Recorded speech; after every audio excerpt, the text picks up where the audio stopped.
అందరికీ ఒక విషయం చెప్పాను, గుర్తుపెట్టుకోండి. మనకు కని పెంచిన తల్లిదండ్రుల్ని ప్రేమగా చూడండి. ఎందుకంటే వాళ్ళు మీకు చిన్నప్పటి నుంచి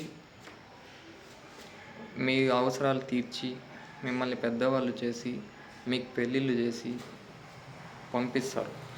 అలాంటి తల్లిదండ్రులు ముసలి వాళ్ళైతే వాళ్ళని మీరు ప్రేమగా గౌరవించాలి, ప్రేమగా మాట్లాడాలి. అంతేకాని వాళ్ళని అనాథాశ్రమంలో వదిలేసి మీరు ఇక్కడ జల్సాగా ఉండడం కరెక్ట్ కాదు. నేను అందరి గురించి చెప్పడం లేదు, ఇలా చేసేవాళ్ళు ఉన్నారు అని చెప్తున్నా. ఎందుకంటే తల్లి తండ్రి అనేవాళ్ళు లేకపోతే మనం లేము. కాబట్టి వాళ్ళు మిమ్మల్ని చిన్నప్పుడు ఏ విధంగా చూసుకున్నారో వాళ్ళని అదే విధంగా మీరు చూసుకోవాలి.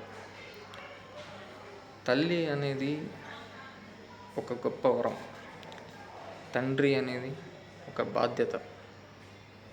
ఇద్దరూ కలిస్తేనే మనం. కాబట్టి వాళ్ళని అట్లా అనామకులుగా అనాథాశ్రమంలో ఉంచి మీరు ఇక్కడ బయట జల్సాలు చేసుకుంటున్నారు. ఇది మంచి పద్ధతి కాదు. దీన్ని మిమ్మల్ని చూసి ఇంకోరు నేర్చుకుంటున్నారు. తల్లిదండ్రి ఉంటే వాళ్ళు మీకు అడ్డు అని అనాథాశ్రమంలోకి వేస్తున్నారు. అనాథాశ్రమంలో వాళ్ళు పడే నరకయాతన ఇలాంటివి కాదు.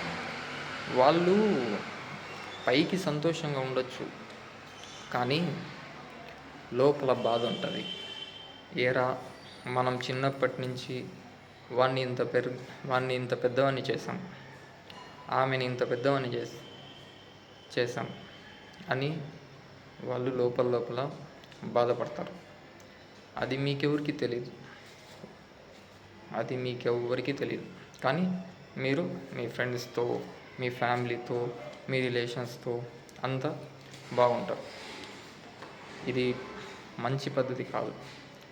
తల్లిదండ్రిని అనాథాశ్రమంలో వేసేవాళ్ళు ఎంత లక్షాధికారైనా, ఎంత కోటీశ్వరుడైనా సరే